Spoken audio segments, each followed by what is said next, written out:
давоми 6 моҳи соли 2020 истеҳсоли маҳсулоти саноатӣ 14.4%, кишоварзӣ 8.5% ва ба истифодадиҳии фондҳои асосӣ 2.2 баробар нисбат ба ҳамин давраи соли гузашта афзоиш ёфтааст. Анвар Мирзозода, сардори раёсати молия дар вилояти Суғд, ба намояндагони васоити ахбори омма оид ба бурду бохти 6 моҳаи соли 2020 ҳисобот дод. Ӯ таъкид намуд, ки новбаст аз афзоиши нишондиҳандаи зикршуда, суръати рушд дар баъзе соҳаҳои иқтисодиёти вилоят коҳиш ёфтаанд. Хусусан гардиши савдои чекана 7.7%, ҳаҷми хизматрасониҳои пулакӣ 11.8%, гардиши савдои хориҷӣ 19.8% ва маблағгузорӣ ба сармояи асосӣ 8.2% кам аст.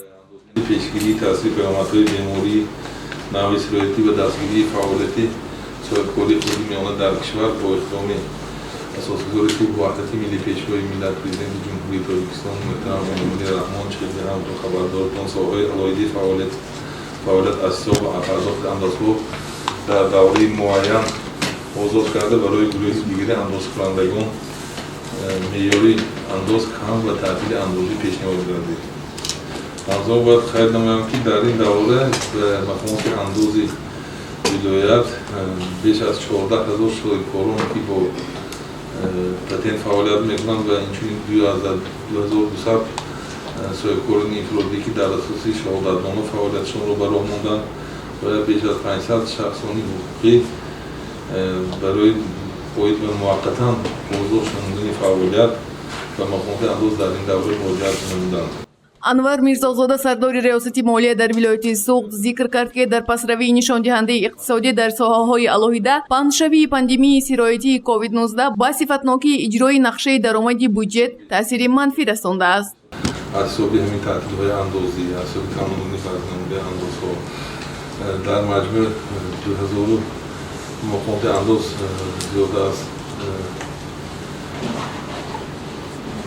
гуфтам 2200 соҳибкороне ки патенти фаъолият 1400 патент шаҳодатнома кардид дар маҷмӯъ 45 миллион сомони ҳисобҳои пешгирӣ фақат аз ҳисоби ҳамин ваидҳое ки иқдомҳое ки вобаста ба савоки додан ба соҳибкорон табдил гардид, 45 миллион сомони ворид нагардид. ғайр аз ин чихелӣ хабардортам чанд корхонаҳои саноатӣ истихроҷи коркарди маъдан аз ҷумла аз ҳама андозкунандаи калонтарини вилоят ин ширкати саноатикӯҳии Тоҷикистону Хитой дар зарди сол фаъолият накарданд, 2 моҳ дар давраи пандемия фаъолият накарданд, ки танҳо аз ҳамин як ҳисоби корхона ба бюджети давлат вилоят 141 миллион сомонӣ нисбати соли гузашта кам маблағ ворид гардид. тавре ки дар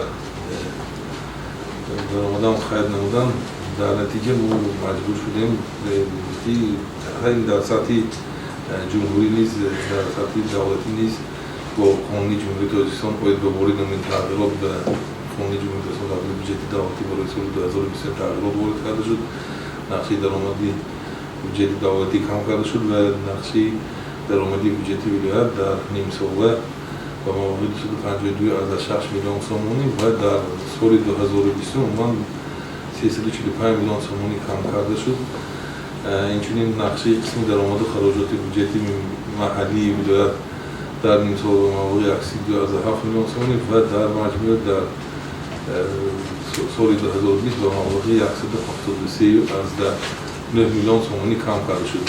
инчунин дар як вақт нишасти хабарии сарраёсати агентии оморӣ назди Президенти Ҷумҳурии Тоҷикистон дар вилояти Суғд, раёсати сармоягузорӣ ва идораи амволи давлатии вилояти Суғд, раёсати минтақавии рушди иқтисод ва савдои вилоят доир гардид. Рӯзноманигорон оид ба масъалаҳои муҳими ниҳодҳои мазкур суолгузорӣ карданд.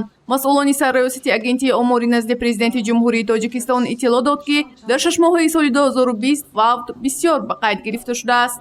январ июни соли 2019 ва 2020 умуман дар сатҳи вилоят 285 нафар фавт зиёдтар ба қайд гирифта шудагиаст. ин ҳам бошад аз рӯи ҳама шаҳру ноҳияҳо дар дасти мо маълумотҳо ҳаст ва сабабҳои асосӣ аз кадом ҷиҳат агар фавтида бошанира метавонед ки аз худи раёсати тандурустӣ маълумоти муфассалтар дастрас намоед, чунки ин омор дар худи омори худи тандурустӣ аст ва дар маҷмӯъ мо дорем соли 2000 агар моҳои январ июни соли 2019 5778 нафар дар сатҳи вилоят фавтида бошанд, дар моҳои январ июни соли 2020 6063 нафар, яъне ки 285 нафар зудтар фавтида. аз моҳи январ то ба имрӯз шумораи муҳоҷирати бебозгашт зиёд мебошад. шумораи умумии муҳоҷират 7,2,000 нафарро ташкил карда нисбат ба ҳамин давраи соли гузашта 15,1% кам аст. Акимбек Накаҳатзода, сардори риёсати омори вилояти Суғд, шумораи умумии муҳоҷиронро дар муқоиса бо солҳои гузашта шарҳ дод. маълумотҳои фаврие ки ба рафти шаҳрвандони ҷумҳурии Тоҷикистон ба хориҷа тибқи ба кайдгирии кормандони бахши хадамоти муҳоҷират дар фурудгоҳи байналмилалии Хуҷанд барои Воҳан аз ҳисоби сокинони вилоят ба ҳолати 1 июни соли 2020 ба қайд гирифта шудааст. ин нишондиҳанда агар дар соли 2019 дар ҳамин давлат 63968 нафарро ҳамчун барои рафтан ба хориҷа агар ба қайд гирифта шудагӣ бошад, аз ин дар соли 2019 мардон 52322 нафар, занон 11646 нафар ба қайд гирифта шуда буд ва дар соли 2020 бошад 29367 нафар ба қайд гирифта шудагӣ аст. дар маҷмӯъ 22744 нафар ин мардон ва 6623 нафар ин занон мебошад ки нисбати ҳамин давраи соли гузашта 64601 нафар кам ба қайд гирифта шудааст ва нисбати маълумоти бозгашти шаҳрвандон ки ҳамин хадамот худаш ба қайд мегирад, инро қайд кардани ҳастам ки дар соли 2019 бозгашт ба ватан 50239 нафарро дар бар гирифта бошад, агар дар соли 2020 бошад 27817 нафар ба қайд гирифта шудааст. риёсати минтақавии рушди иқтисод ва савдои вилоят ба журналистон варақаи иттилоотиро аз 6 моҳи фаъолияти худ пешниҳод карданд. гузориши Гулҳаё Камолзода ва Наим Айёбов барои барномаи иттилоотии Хабар.